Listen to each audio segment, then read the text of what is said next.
مولانا فضل الرحمان صاحب جو کہ سربراہ ہیں پی ڈی ایم کے بھی اور سربراہ ہیں JUIF کے بھی، ان سے ہم بات کرتے ہیں۔ جی مولانا السلام علیکم۔ وعلیکم السلام۔ سر بہت بہت شکریہ، آپ نے وقت دیا اور DI خان سے ہی وقت دیا۔ وہاں پہ اس وقت بھی حالات اچھے نہیں ہیں اور جو اطلاعات آ رہی ہیں وہ تشویشناک ہیں۔ تو پہلے تو آپ ہمیں یہ بتائیے کہ کیا وہاں پہ سچویشن ہے، کیونکہ آپ سیاسی رہنما ہیں، لوگ آپ سے رابطے میں رہتے ہیں، آپ کے پاس انفارمیشن ہوتی ہے، کیا پاکستان کو اندازہ ہے کہ خیبر پختونخوا میں معروضی جو حالات ہیں سیکیورٹی کے وہ کیا ہیں؟ دیکھیے، یہ کیسے ممکن ہے کہ ہم یہ کہیں کہ ریاست کو اس کا ادراک نہیں ہے، کیا ریاست اس سے آگاہ ہے؟ یہ تو سوال ہی پیدا نہیں ہوتا۔ یہاں پر بھی ریاست موجود ہے، ریاستی ادارے موجود ہیں، اور اس وقت ایک لمبے عرصے سے وہ اس صورتحال سے نبردآزما ہیں۔ یہاں ہمارا جو اپنے ڈیرہ اسماعیل خان ہے یا ٹانک ہے یا لکی مروت ہے اور پھر یہ بنو اور پھر آگے جا کر وزیرستان تک، وہاں تو روزمرہ کی بنیاد پر مشاہدتیں ہو رہی ہیں، اور عام شہری بھی، ریاستی اداروں کے اہلکار بھی سرزمین وطن کے لیے اپنی قربانیاں دے رہے ہیں۔ تو یہ سلسلہ تھما نہیں ہے۔ کبھی باجوڑ سانحہ ہوا جس میں بیک وقت کوئی اس وقت تک میرے خیال میں جو اطلاعات ہیں ہمیں وہ 80 تک ہمارے شہداء پہنچ گئے ہیں۔ تو اس تمام تر صورتحال میں ہم تو پہلے سے ہی کہتے رہے ہیں کہ ہمیں الیکشن چاہیے، اس لیے بھی کہ ہم نے 3.5 سال اگر پچھلے رجیم کے خلاف آزادی مارچ کیا ہے، PDM بنایا ہے، PDM کے تحت جلسے کیے ہیں، یہ سب کچھ تو اسی نقطے کے اوپر تھا کہ ہم نے اس الیکشن کو نہیں مانگا تھا اور ہم دوبارہ الیکشن مانگ رہے تھے۔ اب جو صورتحال آ گئی ہے کہ جی تحریک کے نتیجے میں تو کوئی تبدیلی کی بجائے ہم نے عدم اعتماد کے ذریعے تبدیلی لانے کو ترجیح دی، جس کی وجہ سے ملک اتنا ڈوب چکا تھا کہ اس کو دوبارہ اٹھانے میں کوئی بڑی کارکردگی بھی ہم نہیں دکھا سکے، سوائے اس کے کہ ہم نے ملک کو دیوالیہ پن سے بھی بچایا اور ہم نے ملک کو ٹکڑے ہونے سے بھی بچایا اس رجیم کو ہٹا کر۔ یہ مولانا یہ بہت اہم معاملہ ہے جو جس کی طرف آپ نشاندہی کر رہے ہیں، میں اس کے اوپر بھی آتی ہوں، مگر پہلے یہ جو سیکیورٹی کی بات آپ نے کی، باجوڑ میں آپ کی جماعت کی جو کارنر میٹنگ تھی اس کے اوپر حملہ ہوا تھا، پھر بلوچستان میں ہم نے دیکھا حافظ حمداللہ صاحب کے اوپر حملہ ہوا، کیا وہاں مختوم میں میلاد النبی صلی اللہ علیہ وسلم کے جلوس پر حملہ ہوا اور اس میں بھی کوئی 60-70 لوگ شہید ہو گئے تھے۔ تو یہ کوئی ایسا معاملہ نہیں ہے کہ جس کو ہم آج ہی ڈسکس کر سکتے ہیں، ہمارے تو اب یہ زندگی کا حصہ بن گیا ہے۔ میرے گاؤں میں پرسوں جو ہے ملٹری آپریشن ہوا ہے، سارا دن جو ہے وہ گولے چلتے رہے، فائرنگ کا تبادلہ ہوتا رہا ہے، اور میں اسی دن شام کو اپنے گاؤں میں پہنچا ہوں۔ اس وقت تو خاص رہی ہے، گاؤں میں ناکامی میں دشواری ہو رہی ہے اور علاقے میں گھومنے پھرنے میں ہمیں دشواری ہو رہی ہے۔ تو یہ چیزیں تو میں پہلے سے کہتا رہا ہوں، موسم والی بات اس پر مستضاد تھی، اور اب زرداری صاحب نے ایک اور اضافہ کر لیا کہ خیبر پختونخوا میں بہت سے غلط ووٹ اندراج کیے گئے ہیں، بلکہ افغان شہریوں کے ووٹ اندراج کیے گئے ہیں۔ تو یہ تو مزید تحقیق طلب مسئلہ بن گیا ہے الیکشن کمیشن آف پاکستان کے لیے بھی کہ اس کا تحقیق کی جائے، اور اگر ایسی کوئی بیرون ملک شہری یہاں ہمارے ووٹوں میں داخل ہو گئے ہیں تو ان کا تصفیہ ہونا چاہیے، کیونکہ وہاں ووٹ تو ڈالتے نہیں ہیں، پھر کون ان کا ووٹ کاسٹ کرتا ہے، کون پھر اس سے وہ بکسے بھرتا ہے، کیا نتیجے برآمد کرتا ہے۔ یہی وہ چیزیں ہیں جو دراصل پچھلے الیکشن میں بھی غالباً یہ دھاندلی کا ذریعہ بنے ہیں، دھاندلی کا سبب بنے ہیں، اور ہم شفاف الیکشن کا مطالبہ کر رہے ہیں۔ تو ہمیں الیکشن ضرور چاہیے، لیکن الیکشن اور شفاف الیکشن کا ماحول بھی تو چاہیے۔ بالکل۔ اچھا، یہ جو آپ نے شفاف الیکشن کی بات کی اور پھر افغان ووٹرز کی بات جو زردائی صاحب نے کی، آپ ایک بہت بڑی سیاسی جماعت ہیں خیبر پختونخوا کی بھی اور ویسے بھی، لیکن کیا آپ کو لگتا ہے کہ واقعی یہ بات درست ہے، اور کیا ایسا ہے تو آپ نے پوائنٹ آؤٹ کیا اس معاملے کو کہ افغان ووٹرز رجسٹر کیے گئے تحریک انصاف کو فیسیلیٹیٹ کرنے کے لیے، ان کی سہولت کاری کے لیے؟ اس سے قبل تو ہم نے اپنے طور پر ہمارے علم میں نہیں تھا، لیکن جب رات کو ہم نے جناب آصف علی زرداری، اور ہم تو حساس لوگ ہیں اس حوالے سے، اور ہمیں تو یہ چبھی ہے یہ بات، لیکن اب میں سوچتا ہوں کہ پہلے اس کی تحقیق تو کی جائے، اس ووٹ کو تو صاف کیا جائے، یہ تو نہ ہو کہ پھر اس ووٹ کو کل جو ہے کون بھگتائے گا، کس طرح اس کی کاسٹنگ ہوگی، اور کس طریقے سے اس سے پھر بکسے بھرے جائیں گے، تو ہمارا اچھا، تو یعنی اب آپ بھی یہ مطالبہ کر رہے ہیں کہ الیکشن کمیشن جو ہے صاف ہونا چاہیے۔ ٹھیک، یعنی آپ یہ اب مطالبہ کر رہے ہیں کہ جیسے زردائی صاحب نے کیا کہ شفاف تحقیقات ہوں، کہ افغان ووٹرز جو ہیں وہ رجسٹر کیے گئے تھے مینیپولیٹ کرنے کے لیے، سچویشن کو فیسیلیٹیٹ کرنے کے لیے پی ٹی آئی کے لیے۔ بالکل، اگر ایسا ہے جیسے کہ انہوں نے فرمایا ہے تو میں ضرور یہ کہوں گا کہ اس کو صاف ہونا چاہیے اور اسے تمام ووٹ ختم ہو جانے چاہیے، لیکن اس کی تحقیق ہونی چاہیے، الیکشن کمیشن اس حوالے سے اطمینان حاصل کرے۔ لیکن مولانا اگر اس کی تحقیق ہوگی تو پھر تو 8-10 دن میں معاملات ٹھیک نہیں ہوں گے، اور 8-10 دن یا 12 دن یا 1 مہینے میں آپ موسم کی بھی بات کریں تو یہ تو بہت لمبا کام ہوگا، ووٹر لسٹوں والا بھی اور دیگر پتہ نہیں کہاں کہاں مینیپولیشن ہوئی ہوگی، جس طرح کہ آپ کے بھی شکوک و شبہات ہیں، تو اس میں تو وقت لگ جائے گا، تو انتخابات تو پھر ڈیلے ہو سکتے ہیں۔ جیسے لاری صاحب نے بتایا ہے کہ اگر کچھ دن مؤخر ہوتا ہے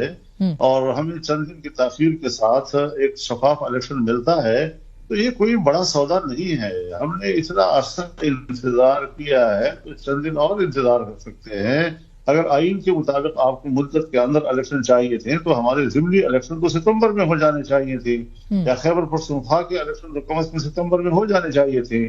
لیکن ویسے بھی ہم نے اس لکیر کو تو کراس کر ہی لیا ہے۔ تو اگر کراس کر لیا ہے اور اس قسم کے اہم سوالات پیدا ہو رہے ہیں تو ہم نے صرف پولیٹیکل اسکورنگ کے لیے تو باتیں نہیں کر رہی نا جی، ہم نے تو ایک حقائق تک پہنچنا ہوتا ہے، اور یہ ساری چیزیں موسم کا ہونا، ابھی میرے خیال میں مسلم لیگ کے لوگوں نے بھی جو ہمارے شانگلہ اور پہاڑی برفانی علاقوں کی طرف رہتے ہیں انہوں نے بھی کہا کہ ہمارے یہاں برف ہوگی، اور کافی علاقے جو ہیں وہ وہاں ووٹ ڈالنے کی پوزیشن میں نہیں ہوں گے۔ تو جتنے ایسے عوامل ہیں اس کو سنجیدگی سے لیا جائے اور ہماری باتوں کو محض سیاسی بیان قرار نہ دیا جائے، بلکہ ہم بالکل زمینی حقائق کی بنیاد پر بات کر رہے ہیں۔ ہوگی کسی کا کوئی جلدی یا تاخیر میں کوئی فائدہ، لیکن ہم بالکل فائدے نقصان کی بنیاد پر بات نہیں کر رہے ہیں۔ حضرائے کرام، ہم نے جو 12 سال باتیں کی اور لوگ اس کو ایک سیاسی بیان سمجھتے تھے، آج اس کو حقیقت تسلیم کر رہے ہیں، اور تمام پارٹیاں اس حقیقت کو تسلیم کر رہے ہیں، سب اس نتیجے پر پہنچ گئے ہیں جو بات ہم کہتے تھے۔ اگر ہم اس اپنے موقف میں استقامت نہ دکھاتے اور تسلسل نہ دکھاتے تو آج شاید اس پر بھی پردے پڑ جاتے اور قوم کو نظر ہی نہ آتا کہ ہم کس چیز کو قوم کے سامنے آشکارا کر رہے ہیں۔ تو جس طرح وہ حقیقتیں آج تسلیم کر لی گئی ہیں، ہماری ان باتوں کو بطور حقیقت تسلیم کیا جائے۔ لیکن مولانا ایسا نہ ہو کہ 8 فروری کو الیکشن نہ ہو تو اس کے بعد پھر آپ الیکشن مانگتے رہیں، آپ سڑکوں پہ آ جائیں کہ الیکشن دے اور الیکشن نہ ہو۔ یہ بھی تو پاکستان کے اندر ہوتا رہا ہے انفارچونیٹلی، اور آپ کہہ رہے ہیں کہ شفاف انتخابات کے لیے ڈیلے ہو سکتا ہے، اگر تو کیوں نہ ہو، یعنی آپ کو شفاف الیکشن زیادہ چاہیے بجائے کہ اب وقت پر ہوں، تو پھر یہ تو پھر مشکل بعد میں ہو سکتی ہے اگر ڈیلے ہوئے تو انتخابات۔ اللہ تعالیٰ فضل فرمائے۔ میں یہ نہیں کہتا کہ اگر الیکشن اس سے پہلے بھی ملتوی ہوئے ہیں، کچھ حادثات کی وجہ سے بی بی شہید کی شہادت پر بھی تو ملتوی ہوئے تھے، تو لوگوں کا ذہن اس بات کے لیے تیار رہتا ہے، لوگوں کو پتہ چلتا ہے کہ یہ کسی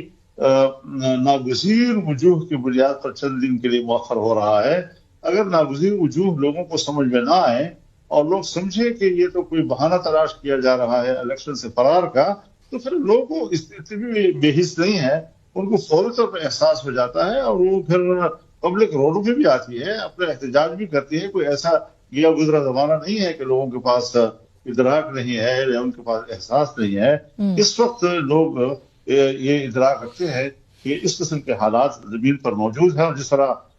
آج ہی ایک واقعہ ہماری ہی ڈیرہ اسماعیل خان میں دراول میں ہوا ہے، جس میں میرے خیال میں 20 سے 30 تک کے ہمارے فوجی جوان جو ہے شہید ہو گئے ہیں۔ تو اتنے بڑے واقعات ہو رہے ہیں یہاں پر، اور ہم بالکل اس حقیقت کا سرے سے نظر انداز کر دیتے ہیں. ہم ٹھٹھے اڑاتے ہیں, مذاق اڑاتے ہیں کہ بھئی یہ تو کوئی الیکشن سے بھاگ رہا ہے. نہیں, قطعاً ایسی بات نہیں ہے. میرے ضلع میں پیپلز پارٹی کے بھی میرے لوگ ہیں جو میرے دوست بھی ہیں اور الیکشن بھی میرے مقابلے میں ہوتے ہیں.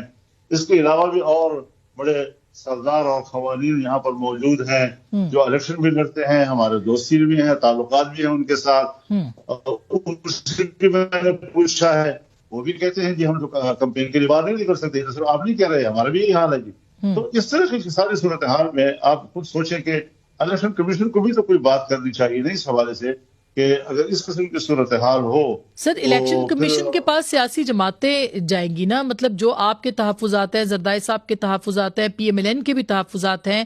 تو وہ الیکشن کمیشن میں آپ لوگ کیوں نہیں جاتے؟ مطلب دیکھیں, سپریم کورٹ نے تو منع کر رکھا ہے کہ آپ اس کے اوپر بات بھی نہیں کریں گے, سوال بھی نہیں اٹھائیں گے, کوئی ڈسکشن بھی نہیں ہوگی, کسی ٹاک شو میں بھی بات نہیں ہوگی. مگر جب سیاسی سربراہان اس پہ بات کریں گے تو ظاہر ہے کہ عوام کو بتانے کے لیے ہی آپ ایک فارمل طریقہ ہے کہ آپ جائیں گے الیکشن کمیشن میں کہ بھائی یہ معروضی حالات ہیں, اس کے اوپر جو ہے وہ آپ سوچیں ذرا. آسما بھی ہم اس سے پہلے بھی بڑے ادب و احترام کے ساتھ یہ بات کہہ سکتے ہیں کہ ماضی میں بھی ہماری عدالتیں اپنے ایک لاڈلے کو سہولتیں مہیا کرتی رہی ہے, اور بالآخر ہمیں اپنا مقدمہ شاہراہ دستور پر عوام کی عدالت میں بھی لے جانا پڑا. اور آج پھر پشاور ہائی کورٹ نے جس طریقے سے اپنے لاڈلے کو نوازا ہے, اور اسی فاضل جج صاحب کے استاد نے جس طرح ٹویٹ کیا ہے کہ صاحب یہ میرے شاگرد ہیں, آج میرے گھر آئے تھے, اور ان کے استاد کون ہیں؟ ان کے استاد پی ٹی آئی کے آدمی ہیں. تو اس ساری صورتحال میں آپ خود اندازہ لگائیں کہ ایک طرف اپنے استاد محترم سے ملاقات, استاد محترم کی جس سیاسی پارٹی سے وابستگی اور اس کی ملاقات کے فوراً بعد ان کو سہولتیں مہیا کرنا اور الیکشن کمیشن پر پابندی لگانا کہ وہ اس کے حوالے سے ابھی کوئی بات نہیں سنے گی, کوئی کیس نہیں سنے گا, تو پھر الیکشن کمیشن کس لیے ہے اگر وہ یہ باتیں نہیں سنے گی؟ لیکن مولانا یہ تو بہت بڑا الزام ہے نا, یہ تو بہت بڑا الزام ہے. دیکھیں, اگر کوئی شاگرد ملتا ہے اپنے ٹیچر سے تو یہ ضروری تو نہیں ہے کہ وہ کسی سیاسی جماعت کا جو ہے وہ پیغام لے گا یا اس کے اوپر عمل درآمد کرے گا. یہ تو وہ فیصلہ دینے میں یا احتیاط برتتے یا فیصلہ دینے میں کچھ تاخیر کرتے تاکہ فاصلہ آ جاتا, اور یہ ملاقات اور یہ ٹویٹ اس فیصلے پر اثر انداز ہونے کی بحث نہ چھیڑتا. تو اس کا تو مطلب یہ کہ جو کل زرداری صاحب نے کہا کہ عمران خان صاحب کو فیسیلیٹیٹ کیا جا رہا ہے, آپ بھی یہی بات کر رہے ہیں کہ تحریک انصاف کو فیسیلیٹیٹ کیا جا رہا ہے, خاص کر کے خیبر پختونخوا کل کیا گیا ہے, اس کو کل کیا گیا ہے پشاور ہائی کورٹ میں. جو فیصلہ آیا ادھر سے, جو حکم آیا ہے اس کے حوالے سے آپ بات کر رہے ہیں. لیکن مولانا, اب آپ جو دوسری بات کر رہے ہیں سیکیورٹی والی, لیول پلینگ فیلڈ کی سب بات کریں, کیا وہاں پہ آپ کو کیمپین چلانے کے لیے لیول پلینگ فیلڈ دستیاب ہے؟ ہم نے دیکھا پی ٹی آئی جو ہے وہ شکوہ کر رہی تھی, مگر پی ٹی آئی نے بڑے اچھے جلسے کیے وہاں پہ. شیر افضل مروت صاحب جو ہے وہ روز اچھا جلسہ کر رہے ہیں. تو آپ لوگوں کو سیکیورٹی خطرات ہیں یا آپ نکل ہی نہیں رہے میدان کے اندر؟ جلسے ایک جگہ پر ہوتا ہے, جلسے ہم بھی کر لیتے ہیں, بڑے بڑے جلسے کر لیتے ہیں. ہم نے پشاور میں بہت بڑا جلسہ کیا, تاریخ کا عظیم الشان جلسہ کیا, ہم نے کوئٹہ میں بہت بڑا جلسہ کیا, ہم نے کراچی میں ملین مارچ کیا, ہم نے لاڑکانہ میں بہت بڑا جلسہ کیا, ہم نے بہاولپور میں بہت بڑا جلسہ کیا. ایک جگہ پر ایک جلسے کے لیے تو انتظامات ہو سکتے ہیں, لیکن الیکشن تو گاؤں میں ہوتا ہے, وہ تو محلے میں ہوتا ہے. وہاں تو آپ کو ہر جگہ پولنگ اسٹیشن بنانے پڑتے ہیں, ہر آدمی کو گھر سے نکلنا ہوتا ہے, کارنر میٹنگیں کرنی ہوتی ہیں, گاؤں میں کینڈیڈیٹس پہ جانا ہوتا ہے. تو اس جلسوں کے اوپر آپ کیوں قیاس کرتے ہیں انتخابی مہم کو؟ اور یہاں پر جو کھیل کا برابر کا میدان جو ہے وہ کسی کو بھی مہیا نہیں ہے. صرف یہ نہیں کہ جے یو آئی کو مہیا نہیں ہے یا فضل الرحمان کو مہیا نہیں ہے, یہاں تو کسی کو بھی مہیا نہیں ہوتی. پی ٹی آئی کو بھی مہیا نہیں ہے آپ کے خیال میں؟ ابھی تک تو اللہ تعالیٰ ان کو محفوظ رکھے. ان کے حوالے سے میرے خیال میں کسی قسم کا کوئی خطرہ نہ اسلام کو ہے, نہ دین کو ہے, نہ وطن عزیز کو ہے. تو اللہ تعالیٰ آئندہ بھی ان کو محفوظ رکھے. باقی ہم سب لوگ تو جو ہے شاید اسلام کے لیے بھی خطرہ ہے, ملک کے لیے بھی خطرہ ہے. کچھ سمجھ میں بات آ نہیں رہی کہ دنیا میں کیا کھیل کھیلا جا رہا ہے. مولانا یہ ظاہر ہے آپ تنزن یہ بات کر رہے ہیں, مطلب ہم وہاں پہ جو سیکیورٹی کی صورتحال ہے میں اس کے پوائنٹ آف ویو میں کہہ رہی ہوں کہ آپ یہ کہہ رہے ہیں کہ صرف آپ کی جماعت کو یا ایک دو اور جماعتیں جو ہیں ان کو خطرہ ہے, باقی تحریک انصاف کو وہاں پہ خطرہ نہیں ہے.